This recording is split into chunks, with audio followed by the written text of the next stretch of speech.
Assalamu alaikum. Welcome back to the space. എല്ലാവരും സുഖമായിരിക്കുന്നെന്ന് വിശ്വസിക്കുന്നു.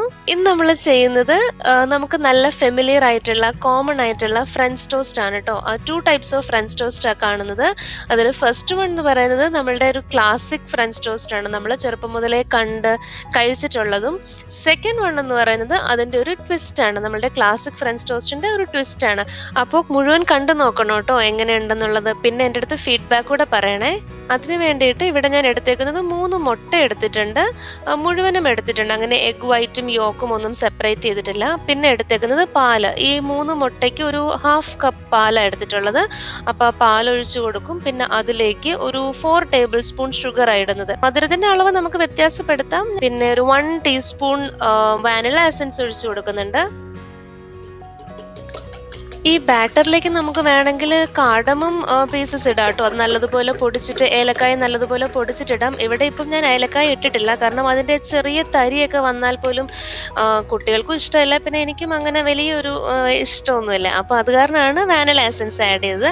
അപ്പം നമ്മളുടെ ബാറ്റർ റെഡി ആയിട്ടുണ്ട്. ഇനി ഒരു പാൻ വെച്ചിട്ട് അതിലേക്ക് നെയ്യ് അല്ലെങ്കിൽ ബട്ടർ ഓർ വെജിറ്റബിൾ ഓയിൽ എന്ത് വേണമെങ്കിലും ഒഴിച്ചു കൊടുക്കാം. വെളിച്ചെണ്ണ ഒഴിക്കാതിരുന്നാൽ മാത്രം മതി.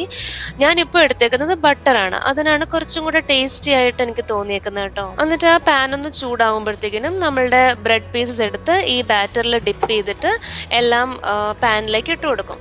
പിന്നെ നമുക്ക് ഒരിക്കലും ഈ ഫ്രഞ്ച് ടോസ്റ്റ് ഉണ്ടാക്കുമ്പോഴത്തേക്കിനും അത് നല്ല ഡ്രൈ ആയിട്ട് ഇങ്ങനെ കട്ടിയായിട്ടൊന്നും വരുന്നതിനകത്തോട്ട് വലിയൊരു താല്പര്യം ഉണ്ടാവത്തില്ല. അത് കൂടുതലും എന്തുകൊണ്ട് അങ്ങനെ വരുന്നതെന്ന് വെച്ചാൽ, തീ ഒത്തിരി കുറച്ചിട്ടിട്ട് നമ്മളിങ്ങനെ വളരെ ലോ ഫ്ലെയിമിൽ കുറേ നേരം കണ്ടിന്യൂസ്ലി ചെയ്യുമ്പോഴാണ് ഫ്രഞ്ച് ടോസ്റ്റ് പലപ്പോഴും ഡ്രൈ ആയി പോവാറുള്ളത്. ഒരുപാട് കട്ടിയായി പോകും. നമുക്ക് എല്ലാവർക്കും ഇഷ്ടം എന്ന് പറഞ്ഞാൽ നല്ല ഫ്ലഫി ആയിട്ടുള്ള ഫ്രഞ്ച് ടോസ്റ്റ് അല്ലേ. അപ്പോൾ അതിന് വേണ്ടിയിട്ട് ഒരു മീഡിയം ഫ്ലെയിമിൽ വെച്ചിട്ട് ചെയ്യുന്നതായിരിക്കും എപ്പോഴും നല്ലത്. പിന്നെ ബ്രെഡ് പീസസ് ഇങ്ങനെ ഈ ഒരു കൂട്ടിൽ അങ്ങനെ ഒരുപാട് നേരം സോക്ക് ചെയ്ത് അങ്ങനെ അങ്ങ് ഇടേണ്ട ആവശ്യമൊന്നുമില്ല. അതിങ്ങനെ അപ്പോൾ തന്നെ ഡിപ്പ് ചെയ്ത് അപ്പോൾ തന്നെ നമുക്ക് ഫ്രൈ ചെയ്യാം. അങ്ങനെ ഒരുപാട് നേരം സോക്ക് ചെയ്തിട്ടാൽ നമ്മൾ ഫ്രൈ ചെയ്യുന്ന സമയത്ത് അത് ചിലപ്പോൾ അങ്ങ് വിട്ടുപോകും. അത് ഒരുപാട് സോഫ്റ്റ് ആയിട്ട് നമുക്ക് പീസസ് ആയി പോകും. അപ്പോൾ അങ്ങനെയൊന്നും ചെയ്യേണ്ട ആവശ്യമില്ല. ജസ്റ്റ് ഡിപ്പ് ചെയ്യുക, ഫ്രൈ ചെയ്തെടുക്കാം. പിന്നെ നമുക്ക് ഏത് ടൈപ്പ് ബ്രെഡ് വേണമെങ്കിലും എടുക്കാം കേട്ടോ. ഇപ്പം ഞാൻ എടുത്തേക്കുന്നത് മിൽക്ക് ബ്രെഡാണ്. പിന്നെ അതല്ലാതെ ഹോൾ ഗ്രെയിൻ ബ്രെഡോ വീറ്റ് ബ്രെഡോ അങ്ങനത്തെ ഏത് വേണമെങ്കിലും നമുക്ക് ഇതുപോലെ ഫ്രഞ്ച് ടോസ്റ്റ് ഉണ്ടാക്കി എടുക്കാനായിട്ട് പറ്റും. ചില സമയങ്ങളിൽ ഈ വീറ്റ് ബ്രെഡൊന്നും കുട്ടികൾക്ക് വലിയൊരു ഇഷ്ടമൊന്നും ഉണ്ടാവത്തില്ല. അതേസമയം ഇങ്ങനെ ചെയ്തു കൊടുത്താൽ ഉറപ്പായിട്ടും അവർ കഴിച്ചോളും.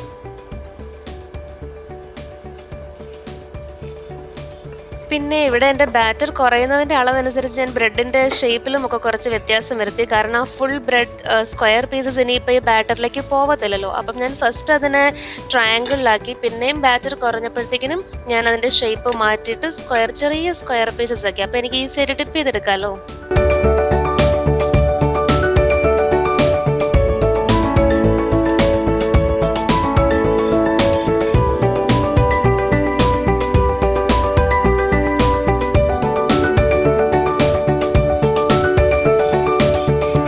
കുട്ടികൾക്ക് അവരുടെ ടിഫിൻ ബോക്സിലേക്ക് സെക്കൻഡ് ബ്രേക്കിനുള്ള ഐറ്റമായിട്ട് കൊടുത്തു വിടാം. മെയിൻ ബ്രേക്കിന് കൊടുക്കണ്ട. മെയിൻ ബ്രേക്കിലേക്ക് ഇത് കഴിച്ച് ഒന്നും ആവത്തില്ലല്ലോ. സെക്കൻഡ് ബ്രേക്കിനുള്ള ഒരു സ്നാക്കായിട്ട് കൊണ്ടുപോകാൻ പറ്റുന്നതാണ്.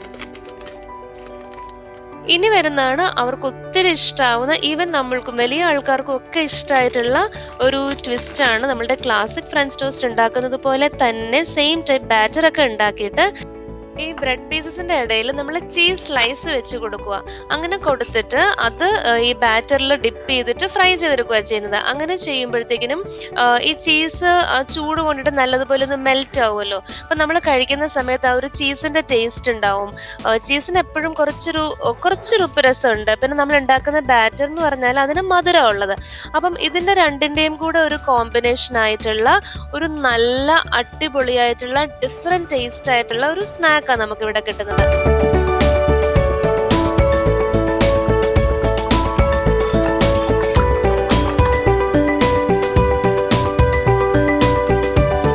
നേരത്തെ നേരത്തെ ചെയ്ത പോലെ തന്നെ പാൻ വെച്ചിട്ട് ഇവിടെ ഞാൻ ബട്ടറാണ് ഇട്ട് കൊടുത്തേക്കുന്നത്. അതൊന്ന് ചൂടാവുമ്പോഴത്തേക്കിനും നമ്മളുടെ ബാറ്ററിലേക്ക് ഈ ബ്രെഡ് പീസസ് ഡിപ്പ് ചെയ്ത് അത് പാനിൽ വെച്ചിട്ട് ഫ്രൈ ചെയ്തെടുക്കുക ചെയ്യുന്നത്. പിന്നെ ഇവിടെ നമ്മൾ ഇടയ്ക്ക് 2 ബ്രെഡ് പീസസ് വെച്ച് അതിൻ്റെ ഇടയ്ക്ക് നമ്മളുടെ ചീസൊക്കെ വെച്ചൊരു സാൻഡ്വിച്ച് പോലെ ആയിട്ടാണ് ഇതിനെ ഡിപ്പ് ചെയ്യുന്നത്. കാരണം കുറച്ചൊന്ന് ടേക്ക് കെയർ ചെയ്യണം ഇത് ഈ ഇടയ്ക്ക് വെച്ചേക്കുന്ന ചീസൊക്കെ നല്ല ടൈറ്റ്ലി സെക്യൂർ ആവാനായിട്ട്. കാരണം നമ്മൾ വെച്ച സമയത്ത് ഡ്രൈ ആയിട്ടിരിക്കുവാണല്ലോ.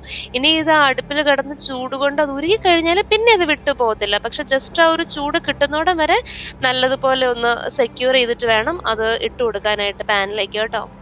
ഇവിടെ ഇപ്പോൾ നമ്മൾ ആദ്യം കാണിച്ചതുപോലെ അങ്ങനെ ഫ്രഞ്ച് ടോസ്റ്റ് ഉണ്ടാക്കാറില്ല കേട്ടോ. വല്ലപ്പോഴും ഉണ്ടാക്കാറുള്ളൂ. ഉണ്ടാക്കുവാണെങ്കിൽ തന്നെ അത് ഇതുപോലെ ഇടയ്ക്ക് ചീസ് വെച്ചിട്ടായിരിക്കും ഉണ്ടാക്കുന്നത്. അങ്ങനെ ആകുമ്പോഴത്തേനും അത് എല്ലാവർക്കും ഒത്തിരി ഇഷ്ടമാണ്, നല്ല ടേസ്റ്റിയാണ്, പെട്ടെന്ന് തന്നെ ഫിനിഷ് ആവുകയും ചെയ്യും. ഇതാ കണ്ടോ, നമുക്കത് കിട്ടിയപ്പോഴത്തേക്കിനും ആ ചീസൊക്കെ നല്ലപോലെ മെൽറ്റ് ആയിട്ടുണ്ട്.